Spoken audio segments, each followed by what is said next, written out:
So welcome to session 2 of this series on the book called Adult Children of Emotionally Immature Parents.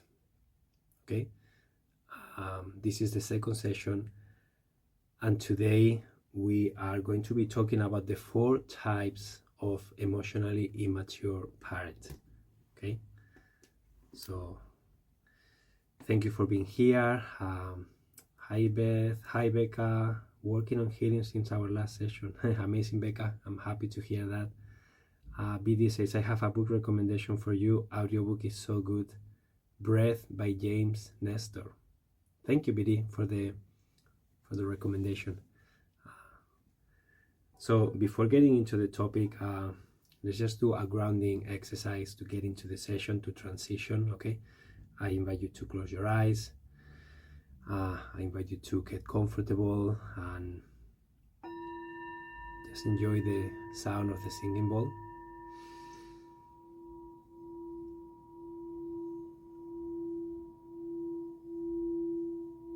Just become aware of your breath. Become aware of any tensions that you may be feeling in your body. You can breathe into them a few times if you want to release some tension.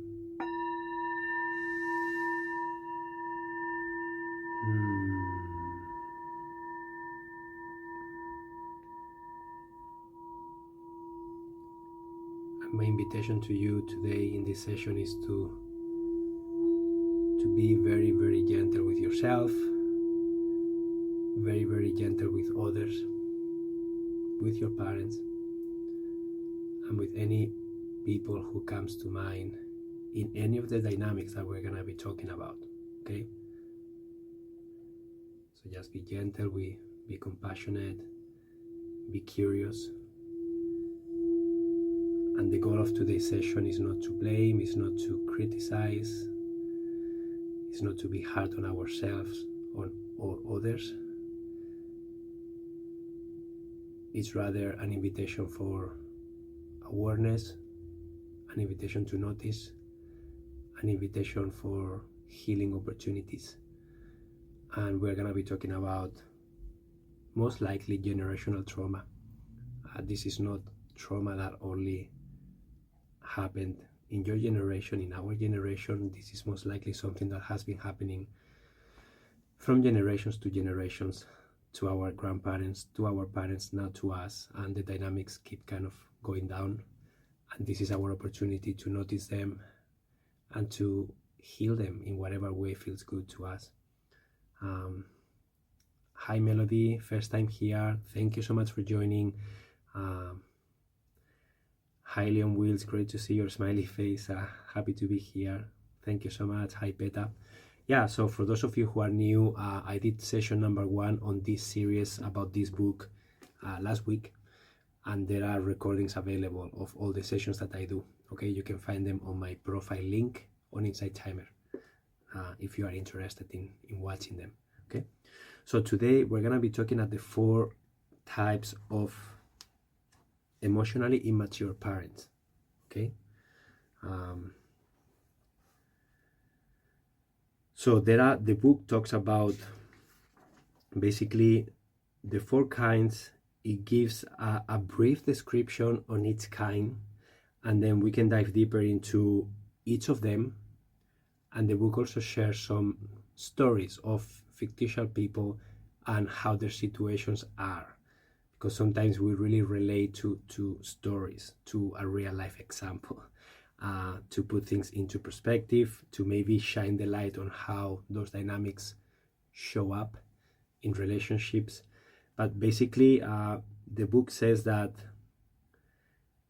these types, she's just trying to categorize them somehow, put them in a box so that we can kind of see, but many times there is a blend in these types. Okay, maybe your parents are not just one type, they maybe have traits of different types, but maybe there is a specific one that resonates the most with.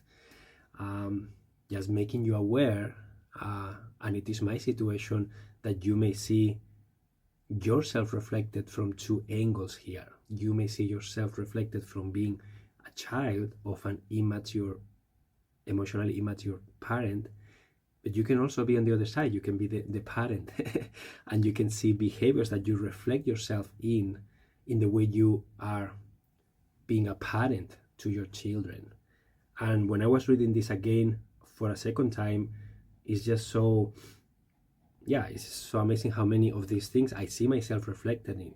And it's like, wow, I really need to work on that. Wow, that shows up a lot in my life. Oh yeah, that's totally me when I am under stress. So again, please be very gentle, be very compassionate, and don't use this information to blame yourself, to criticize, to point the finger. Use it for healing, use it for awareness, use it to start making different conscious decisions. Okay, that's my invitation. So please do that. Isadora, the book is called Adult Children of Emotionally Immature Parents. Okay, this is a series of talks that I am doing, and this is session number 2. There are 6 sessions altogether.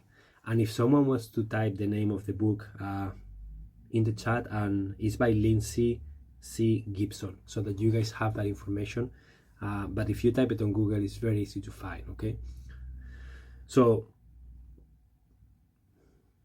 basically all these 4 types that we're going to talk about of emotionally immature parents, each of these types, the book says, they are going to undermine a child's emotional security in different ways. Okay, so basically limited empathy and unreliable emotional support, lack of sensitivity. So these are some of the main traits that are going to happen in each of these in these 4 types. Okay, thank you so much, Viviana, for typing that in the chat. Thank you so much. The name of the book. So are you guys ready to start with these 4 types? Are you guys ready to dive in? And the idea here, I don't have a specific structure. I feel that I'm gonna share these 4 types with the brief description of each of them, and then I can read the summary and kind of say what all these 4 types kind of are, and then we can dive deeper into them if you want to, and as time allows. Okay, beautiful. So the first type is emotional parents. Okay, emotional parents. This is the first type of emotionally immature parents. Emotional parents are run by their feelings, swinging between over-involvement and abrupt withdrawal. So basically from being really involved into completely disconnecting and just disappearing, basically, emotionally speaking. They are prone to frightening instability and very unpredictable, very difficult to predict their behavior. Overwhelmed by anxiety, they rely on others to stabilize them. They treat small upsets like the end of the world and see other people as either rescuers or abandoners. So it's a very black and white mentality. It's a very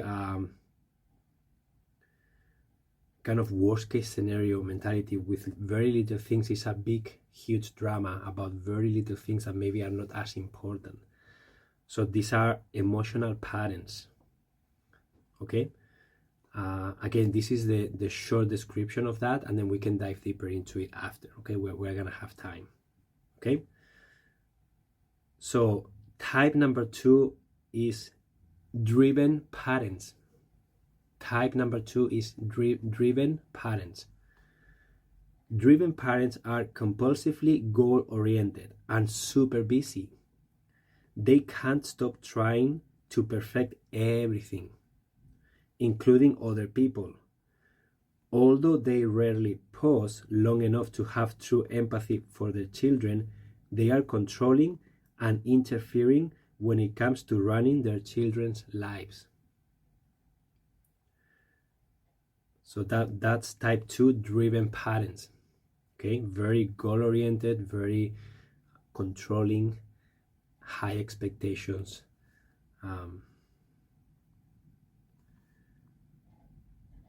Type number 3, passive parents. Type number 3, passive parents. Passive parents have a laissez-faire. This is a French word that means basically just don't do anything. It's a have a laissez-faire mindset. Basically a mindset of allowing anything, a mindset of letting things flow, a mindset of not controlling anything, not setting boundaries, just letting things be, and avoid dealing with anything upsetting. So it's basically an avoidance mechanism, right? They are less obviously harmful than the other types, but have their own negative effects. They readily take a backseat to a dominant mate, even allowing abuse and neglect to occur by looking the other way. They cope by minimizing problems and not making a big deal about things. So basically, this kind of passive parents, they avoid, they let things be, they will avoid conflict and upsetting conversations, and they will look somewhere else instead of taking the required action that sometimes may be necessary. So this is the passive parents, type number 3. And then the type number 4 is rejecting parents. Okay?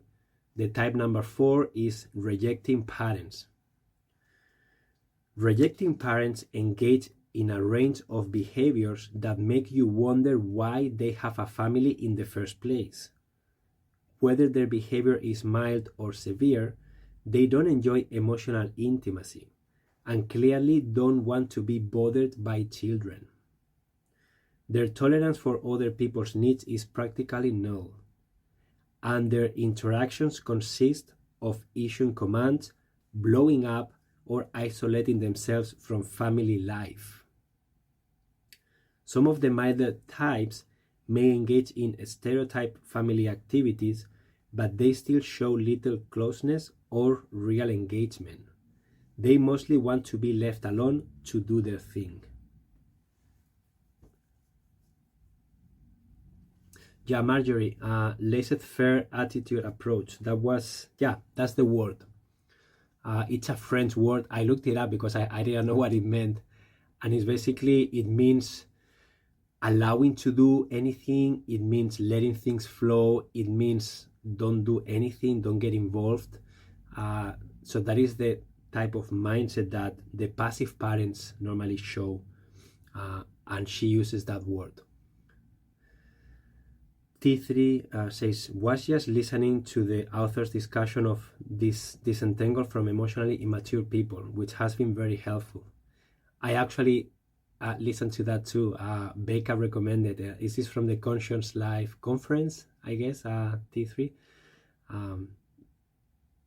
A do what you will attitude. BD, yeah, it also means a do what you will. Basically, do what you want, right? I am not going to interfere. And sometimes that, especially for kids that are young, they need some sort of structure. I mean, you don't have to control them, but you have to set boundaries. You have to keep them safe. They need to learn where the limits are. And it's important, if you are completely passive, then they won't know where the limits are. They won't have any boundaries. And as they keep growing up, those boundaries are going to keep expanding. And then bigger problems are going to start arising. And then it will be very difficult to do something about it. So I think she refers to that kind of mindset of not getting involved, not being there. She's in a bunch of different podcasts. Really were very specific in instruction for managing your participation or not. Yeah, T, in this series, I'm going to be covering the rest of the book. And there are specific strategies on how to change our expectations when we are dealing with emotionally immature parents, so that we enter the interactions in a way that we are not setting ourselves up for failure all the time, and we are not living in fantasies that things are gonna magically change, or we are gonna get our needs met, or any of that, because most likely that won't happen. So how can you enter those interactions, and how can you navigate this in the best possible way? And the book has a bunch of strategies, and we will discuss them in another session. Okay, Um, yeah, Marjorie, thank you. Yeah, it's a term used mostly in economics, but yeah, clarification, beautiful. What was the first type called? So the fourth type that I talked about, the first is emotional parents, the second is driven parents, the third passive parents, and the fourth rejecting parents. Okay?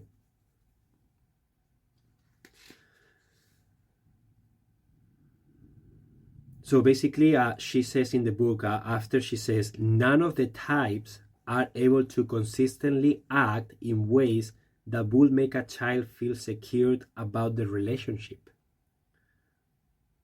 Okay?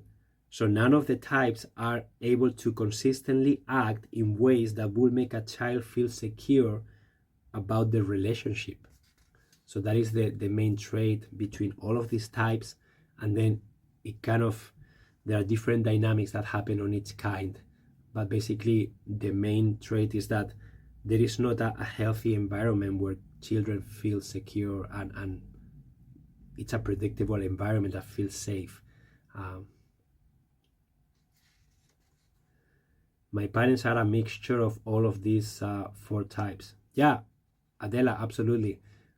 You may find them to be a mixture. You may find dynamics that are from them. Me, I see some of these dynamics from all of the types sometimes, but I really see a very specific one, especially for my father, and then I see another specific one, especially for my mother. and of course they complement each other perfectly, right?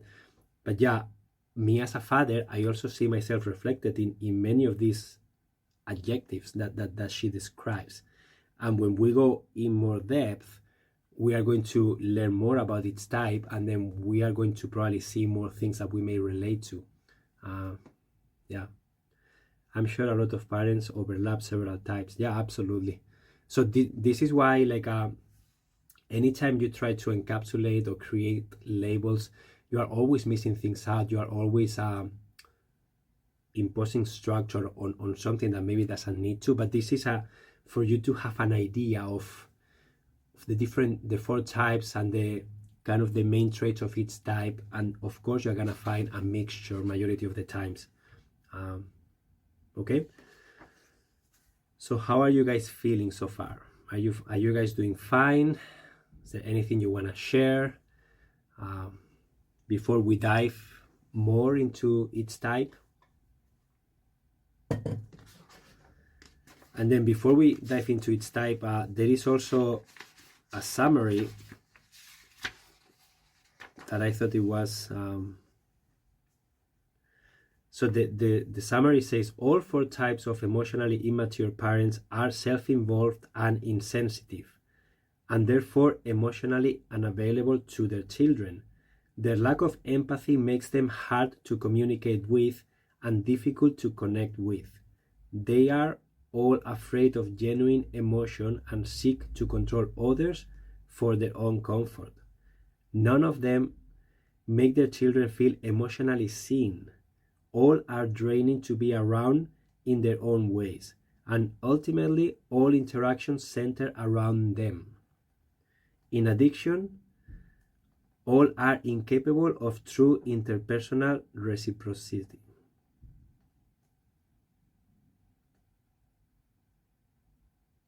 So that's kind of the summary, right, of what the result is. Okay, so Melody feels overwhelmed.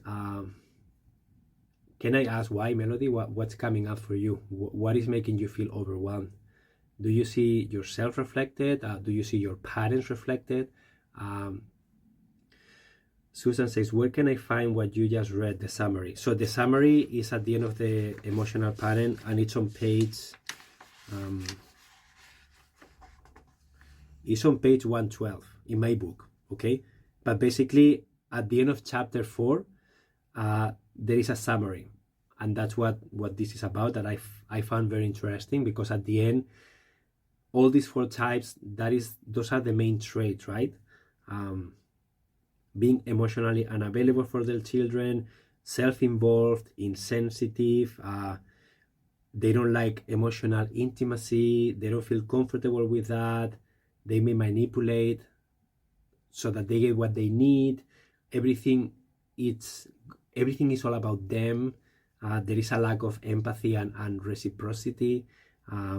It feels draining to be around them, so they are basically energy suckers.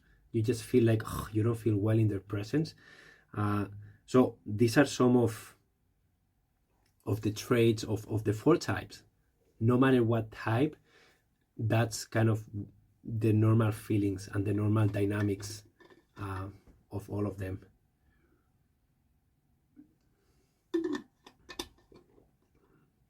So much resonance. This analyzes, express and verbalize everything I have felt my whole life but couldn't express or explain. Wow, that must feel really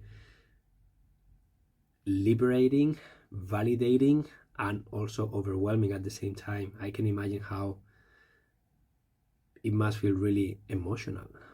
That resonates exactly to my partner. Yeah. Yes, I see myself in these parents.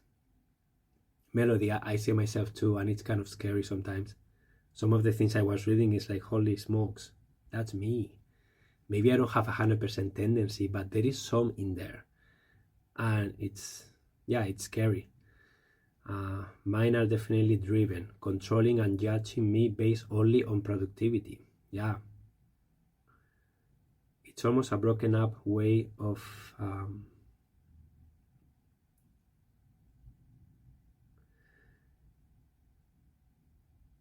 so let me see that the comments are flying by now. It's almost a broken up way of describing narcissism, but that term is so overused, it can be hard to specify what's happening in our own situation. Yeah, traits of narcissism is also something that can show up in any of these kinds, okay? So the book talks about narcissism tendencies too, and yeah.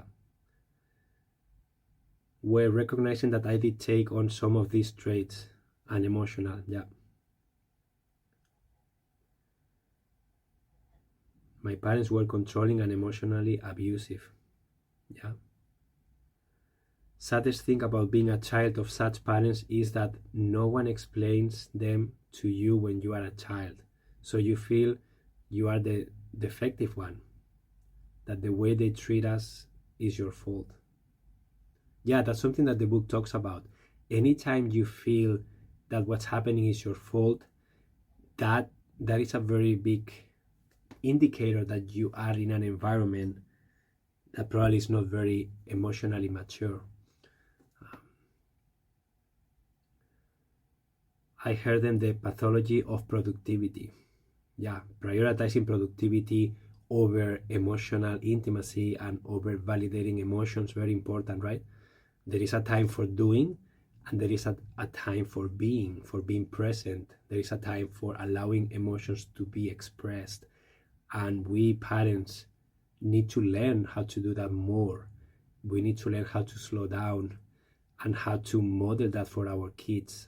And it's not easy, especially when we are rushing out of to work in the morning and we don't have a lot of time, and maybe they are having a tantrum and we just don't have the time or capacity. So we need to learn how to do that more. Absolutely. I love that she clarifies, because everyone must identify on some level. Self-reflection is key.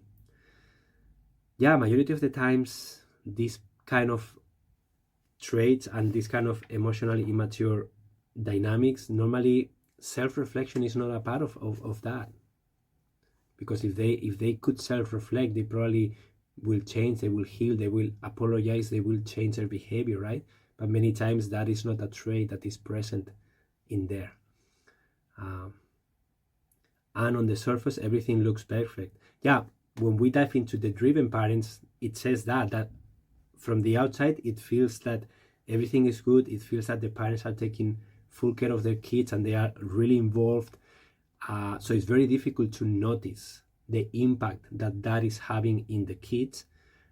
So it's a very interesting dynamic that sometimes is not obvious. I think the difference between emotionally immature and narcissistic personality disorder is that the form can be healed. Only 4% of MPD people actually heal from it.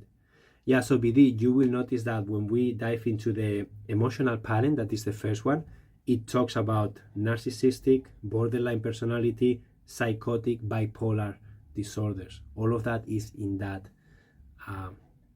So we can dive deeper into these kinds if you guys want to. Are you guys interested in diving deeper into each kind? We have some time still. The reasons for feeling unsafe as an adult are becoming more clear as we progress through the book. Yeah.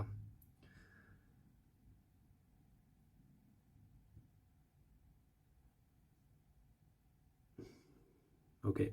So let's dive in, and then we can keep the conversation going after.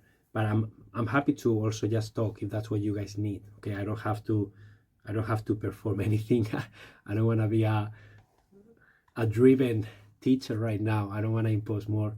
But yeah, we can dive into each kind if you guys want, or we can keep chatting about your experiences, whatever you guys feel.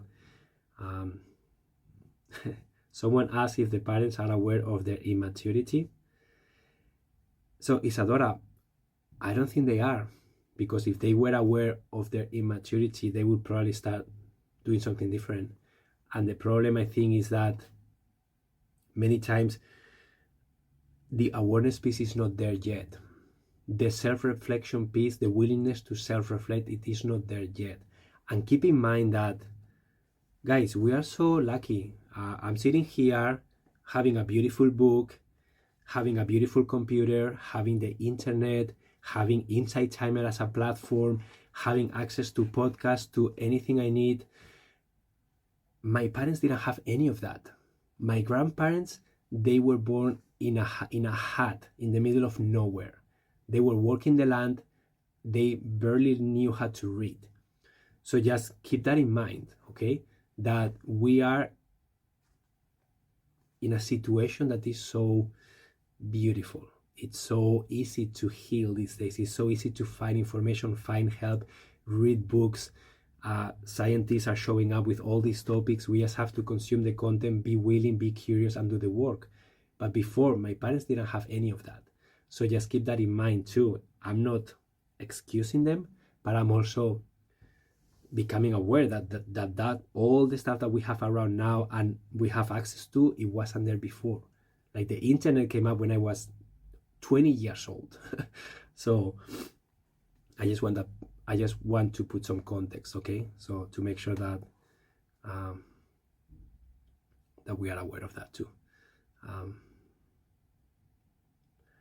So with that said, I would love for us to take the responsibility to look at these things and to start doing something different, start changing this generational trauma that we have been living. Okay, so let's dive. So you guys want to? Okay.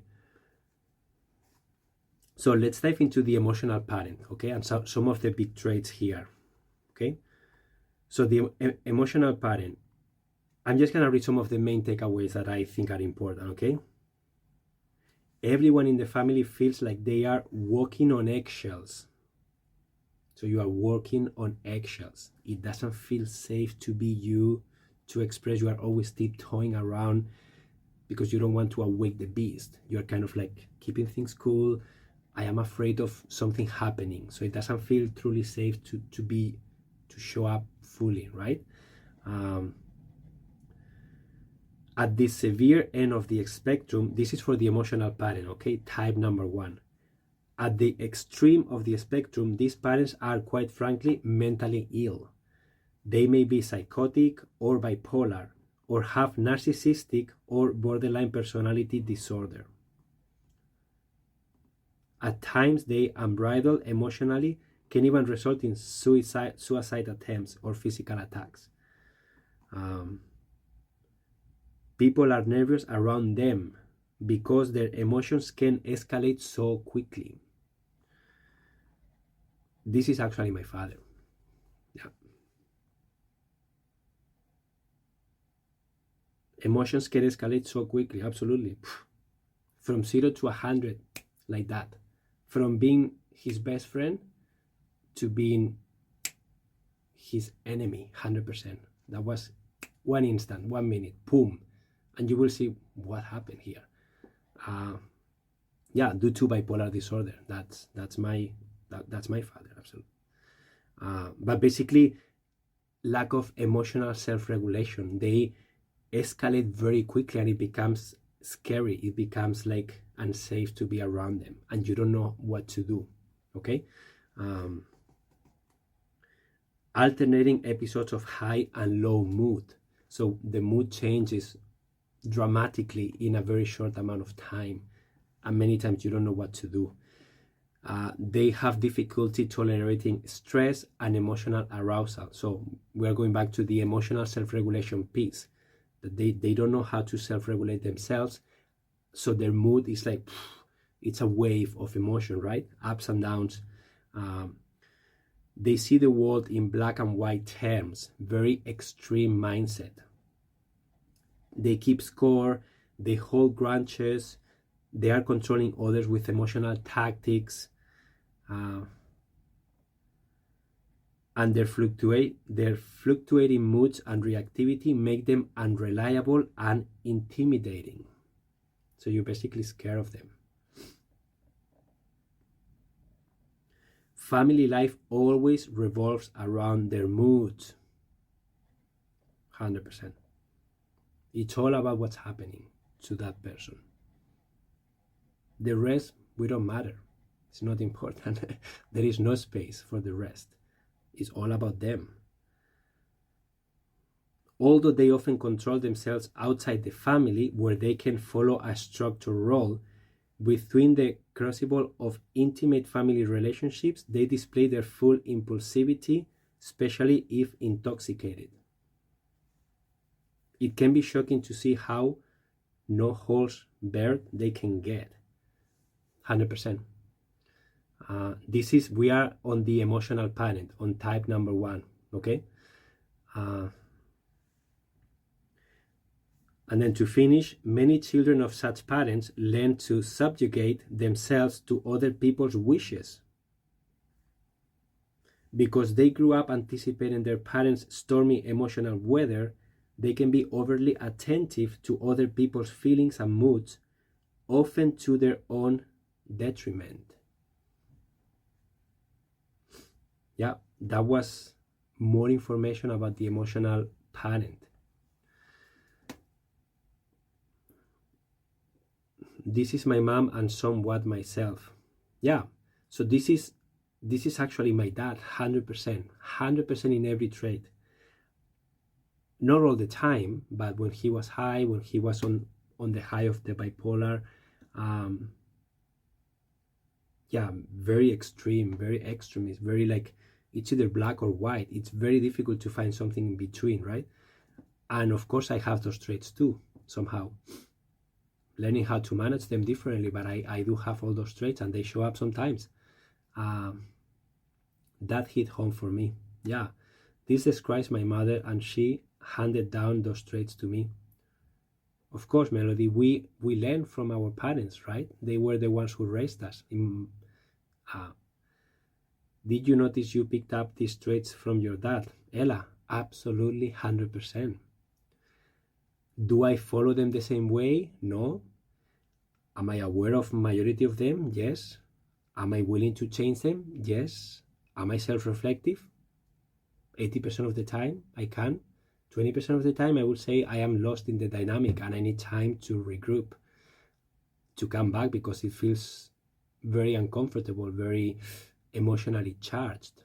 But yeah, I see myself in many of these, and it's scary actually. I think that in my family, my sister developed schizophrenia when she was 14. At that time I was 13, and then my father followed suit with bipolar disorder. So I was living in a very difficult household for like 10 years before I left the house. And my mom, she was falling more on the passive parent, I would say. Not with me. She was very involved with me, but with my father, she will be on the try to follow suit, try to avoid conflict. Yeah, like They can be overly attentive to other people's feelings and moods, often to their own detriment. 100%. My mom and I, that's what we did. Because everything was around my dad's mood at that moment. And he was the ruler of the home. He was the person who was making the money. He was the person who had the more energy, the more leadership. And don't take me wrong, my dad is a beautiful person. I had a lot of fun with him. I learned a lot of things from him. But some of these traits, they did show up every now and then. And there were some times where he will have attacks of bipolar disorder. And sometimes I remember having to call the police, and like in the movies, they will come, they will grab him, he will be in his world. People were following him. We were, what were we? We were spies. We were spying him from I don't know what organization, and he truly believed that we were the enemy. And he would just be screaming at us, "What are you fucking doing to me? Sorry about the word." It was very traumatizing. Oh my God. Yeah, so that was the emotional parent. Makes me feel very ugly at this moment.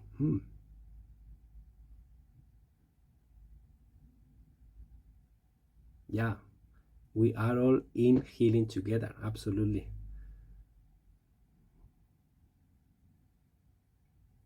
Yeah.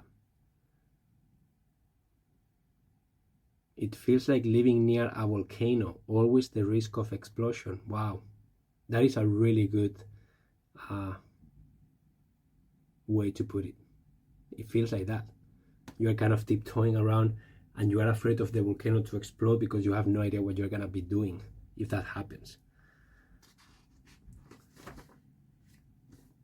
So you guys want to dive into the type 2, the driven parent? And I know that we could be hours on each kind. But today I just want to give you a taste. And if it's too much, we can stop here, okay? So I don't have an agenda. It is really your choice. How do you distinguish the behaviors of the instigator parent versus other parent who reacts to the instigator? Of course, both are toxic to family. Yeah, Mia, I think it will change depending on every specific situation. And this is something that when we are trying to heal, when we are trying to become aware of a specific dynamic, it's really helpful to be very specific and to pick a very specific example so that you can work with that specific example, because if not, it's very easy to get lost. It's very easy to generalize and make assumptions. Yeah, I always wonder why I felt responsible for the happiness and mood of everyone around me. But the fact that my mom is so emotionally insane and volatile, it makes sense. I'm only starting to heal now. Yeah, Emma, the book talks about that. You become the parent of your parents. And then you have to take on responsibilities that are not yours at that age. But they fall on you because your parents are not emotionally mature enough to take care of you that way. So you have to take care of yourself and sometimes them. So yeah, it's very it's very interesting.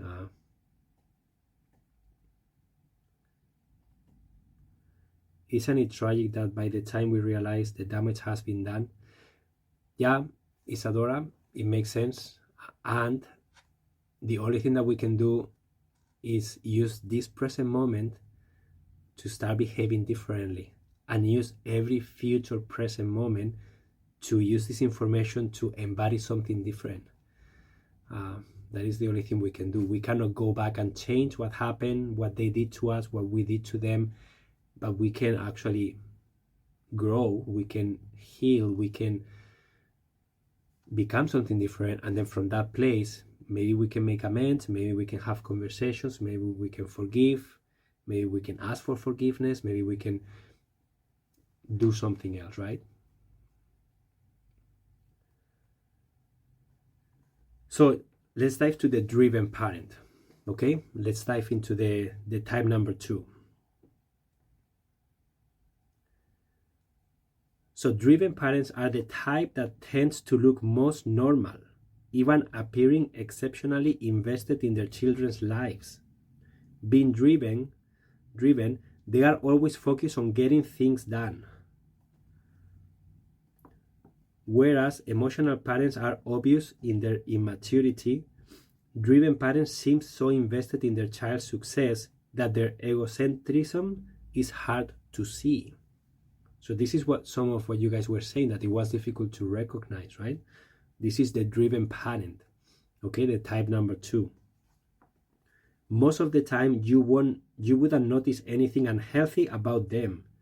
However, their children may have trouble with either initiative or self-control. So because their parents are controlling them so much, the children actually lose the capacity to be independent, to make their own decisions, and to discover what is it that they need or want, because that's always imposed from their parents. So that's why it says, paradoxically, these very involved, hardworking parents often end up with unmotivated, even depressive children.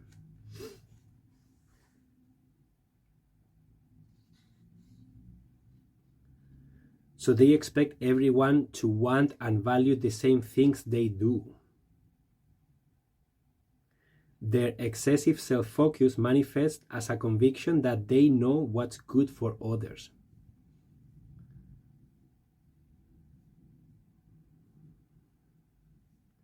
Goals take precedence over the feelings of others, including their children. So goals are more important than emotions and feelings that may be happening. So driven parents usually grew up in an emotionally depriving environment. They learn to get by on their own efforts rather than expecting to be nurtured. Often self-made, they are proud of their independence.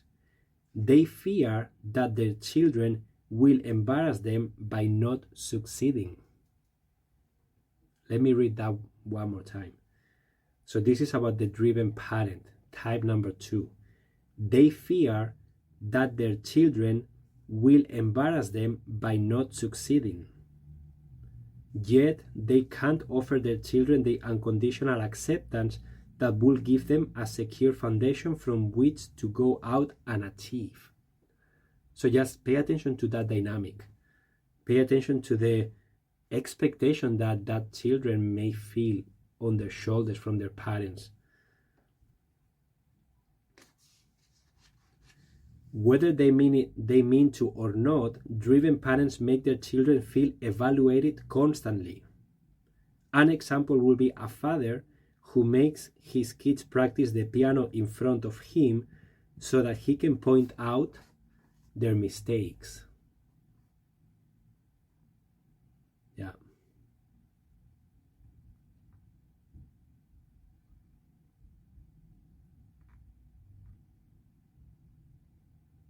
So this was a bit more information about the driven parent. And again, you may see traits of these different types in your parents. So it's normal. Wow, I think this was what my dad experienced with his parents. Yeah, BD, becoming aware, and if you had the opportunity to know your grandparents well, and to know the dynamics that they had when they were little, and the dynamics that your parents had when they were little, that will also help you be way more compassionate. I always imagine my dad and my mom when they were little, 3, 4, 5 years old, and I imagine them, I visualize them in their environment with my grandparents, and I ask them a lot of questions to try to understand how was the environment, what did you do, how was the relationship with your father, with your mother, what did you like, what didn't you like, what did you want more of, and that really helps me put things into perspective and understand and have empathy for understanding the way they are acting and where is that coming from. And as I was saying, this is all generational trauma.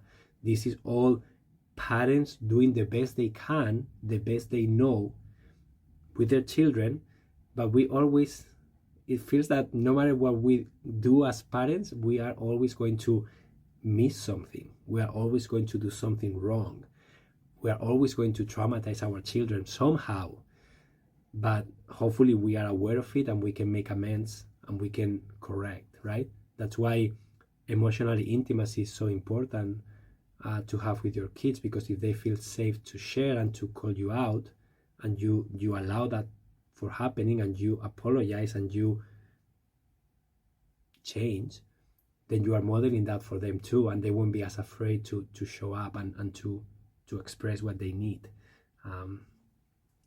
This makes so much sense about how I felt when I was around them. Even though we also had so much love and affection in the house, there was still this undercurrent that we couldn't be imperfect. Yeah, amazing. Yeah, amazing, BD. It's I hope that that this is something positive that you can get information out of. Let's do the passive parent if you guys want to. Or are you guys good? Hearing you talk about growing up with a bipolar father is helping me empathize with how my father must have been traumatized by his father's bouts of depression and paranoid schizophrenia, as well as his mother's hoarding and eccentricities. Yeah. Everything has a huge impact, right? Especially on children. And if that was the household, I can imagine how difficult it must have been. And I was lucky that the mental health didn't come into my home fully until I was 13 years old. So at least I wasn't 3 or 4. Okay, at least I had some more resources, more capacity, more independence. And I don't know how I stayed sane. I don't know how I could find self-care practices. I don't know how my intuition told me to go to the hiking club, and every weekend I will go on hikes to the mountain with other people. And I knew that I needed that. I knew that if it wasn't for those experiences, I wouldn't be sane. Honestly, I wouldn't. So I probably wouldn't have the opportunity to have done those things if I was younger. So I can imagine how those experiences must be terrifying for a 3, 4, 5, 6-year-old. Must be really, really difficult. A very different experience for sure. The goals of our ancestors could have been survival.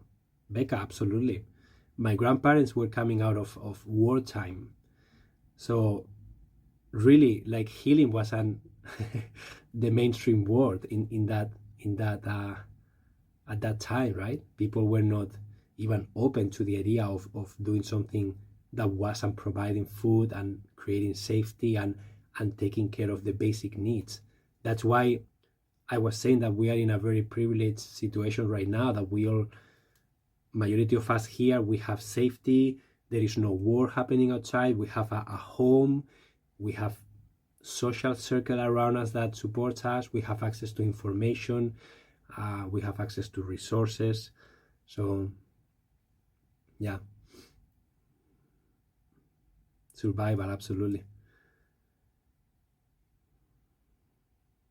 Yeah, you guys want to do the passive parent? We only have 10 minutes left, and we have 2 types, so we don't have to do them if you don't want to, if it's too much. Yes, please. Okay. So the passive parents aren't angry or pushy like the other 3 types, but they still have negative effects. They passively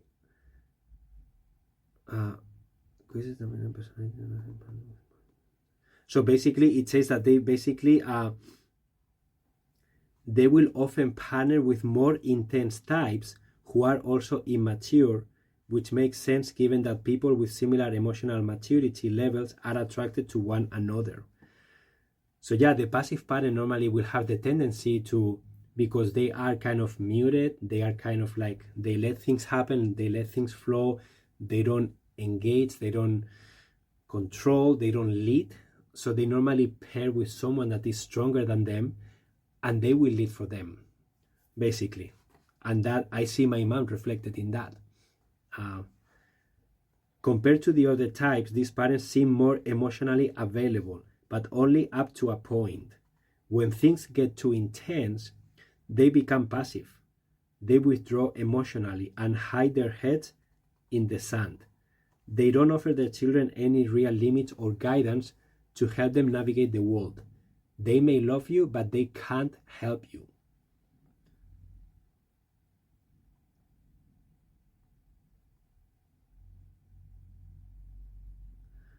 So passive parents are as immature and self-involved as the other types, but their easygoing and often playful ways make them much more lovable than the other three types.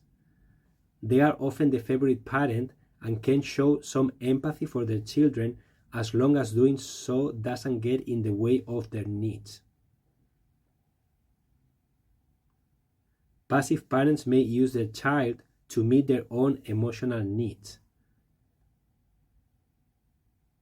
Primarily, their need to be the focus of someone's affectionate attention.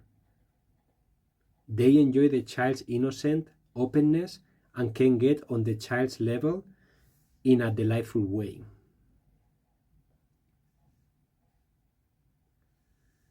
This kind of relationship is never completely comfortable for the child because it poses the risk of making the other parent jealous and may even feel sexualized.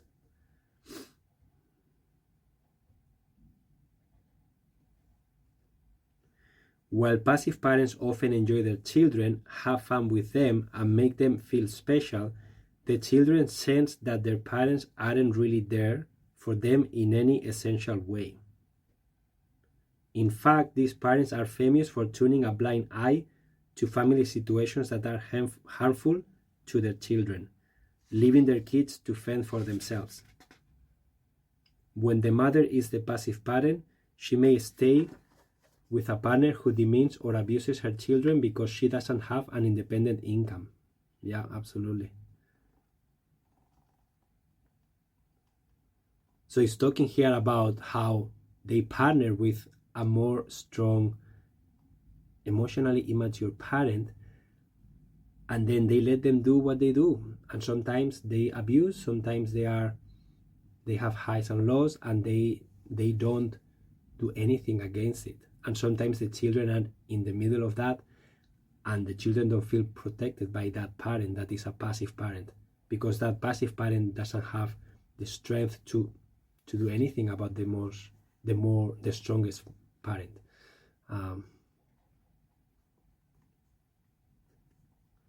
In their own upbringing, passive parents often learned, so when they were little, they learned to stay out of the line of fire, keeping a low profile, and subjugating themselves to stronger personalities. Wow, that's me, 100%. And that's my mom, 100%. As adults, it doesn't occur to them that they have a mission not only to have fun with their own children, but to protect them. Instead, they go into a kind of trance during the worst times, retreating into themselves or finding other passive ways to weather the storm. Yeah. So this is a kind of some of the main traits of the passive parent. That's the type number 3. And then the last one is the rejecting parent. Let's just do this one if you guys want. We have enough time, I feel. So type number 4, the rejecting parent. Rejecting parents seem to have a wall around them. They don't want to spend time with their children and seem happiest if others leave them alone to do what they want. Their children get the feeling that the parent would be fine if they didn't exist. These parents' irritated demeanor teaches their children not to approach them, something one person described as running towards someone only to have the door slammed in her face. They reject attempts to draw them into affectionate or emotional interactions. If pushed for a response, they may become angry or even abusive. These parents are capable of punitive physical attacks. Rejecting parents are also the least empathetic of the 4 types. They often use avoidance of eye contact to signal their distance for emotional intimacy, or sometimes employ a blank look or hostile stare designed to make others go away. Wow, that's me. That's totally me. These parents rule the home, with family life revolving around their wishes. A well-known example of this type is the aloof and scary father, a man with no emotional warmth for his children. Everything revolves around him, and the family instinctively tries not to upset him. With a rejecting father, it's easy to feel apologetic for existing, but mothers can be rejecting too. Children of rejecting parents come to see themselves as brothers and irritants, causing them to give up easily. Whereas more secure children tend to keep making requests or complaining to get what they want. This can have serious ramifications later in life when, as adults, these rejected children find it hard to ask for what they need. So they have a really hard time asking for what they need, standing for themselves, being confident. Yeah, wow. Why did he become a father in the first place if he's rejecting his kids? Yeah, Becca, that's a good question.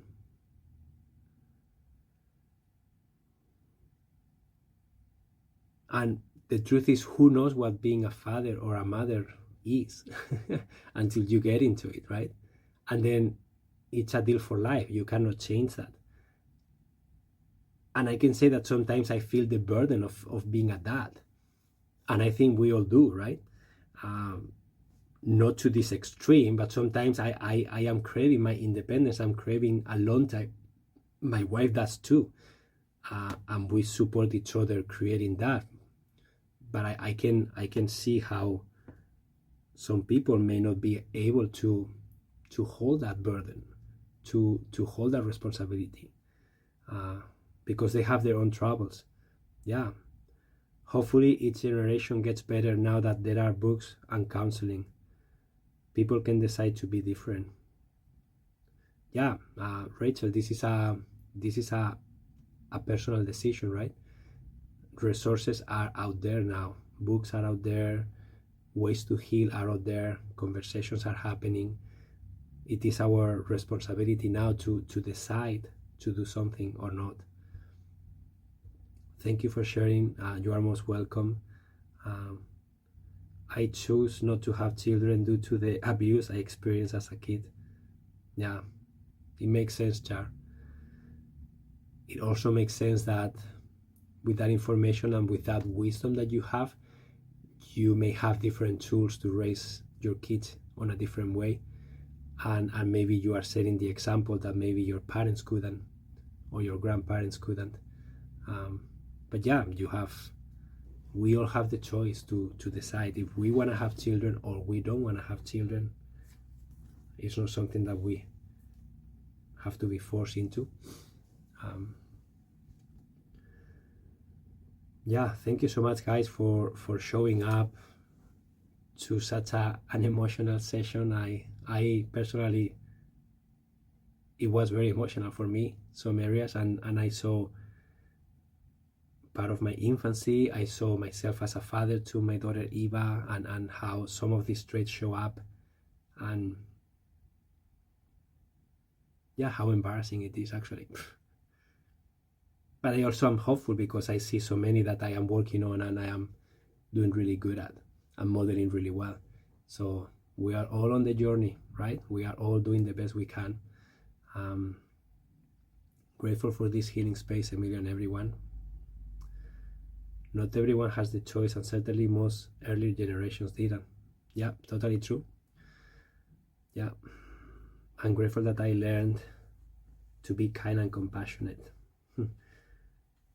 Would it be helpful if passing a test is required before becoming a parent? Yeah, Becca, certainly we could get more information about what being a father or a mother looks like, tools. But the truth is that many times we don't even know what we are going to be doing until we become one. And then we learn and we do the best we can. But yeah, more resources will be really wonderful. Wish I had known and being able to name my parents' behavior earlier would have been very helpful to me. Well, Juliet, hopefully now it's not too late. hopefully you can do something with this information. Yeah, and the fact that you are here shows that you are ready for change, right? You are ready to do something different. So guys, thank you so much for being here. I want to transition out of this emotional session with a little bit of sound. So I invite you to sit comfortably if you can, close your eyes, and I invite you to take a few deep breaths.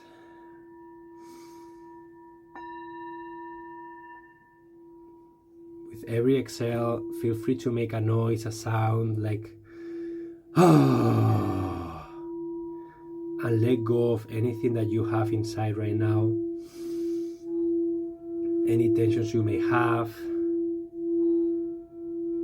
any emotion that needs to be expressed in some way. Now is your opportunity to let it out. Don't hold it. Maybe you can shake your arms like this down and just let them shake and try to like get rid of energy if you can.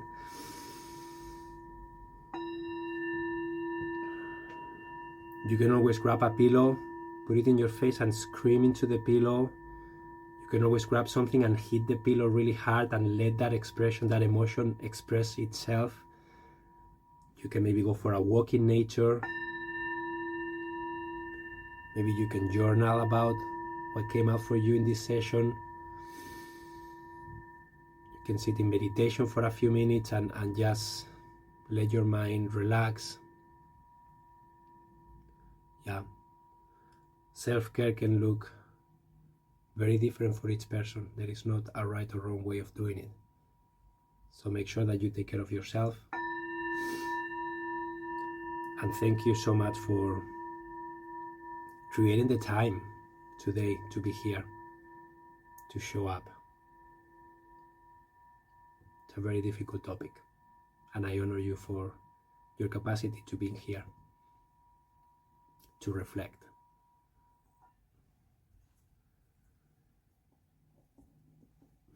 Have an amazing rest of your day, and I will see you in a couple of weeks because I will go on a trip, so I will not be doing live sessions next week.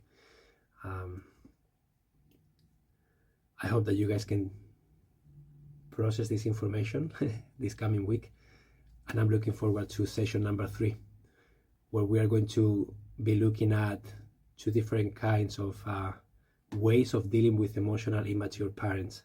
One is the internalizer and the other kind is the externalizer, and we're going to be looking at those 2 types of ways of dealing and managing these different kinds of emotional immature parents dynamics, and I hope to see you there. And if you enjoy this session, as always, I am grateful for your donation. You can donate now or you can donate anytime on my profile. Okay, amazing guys.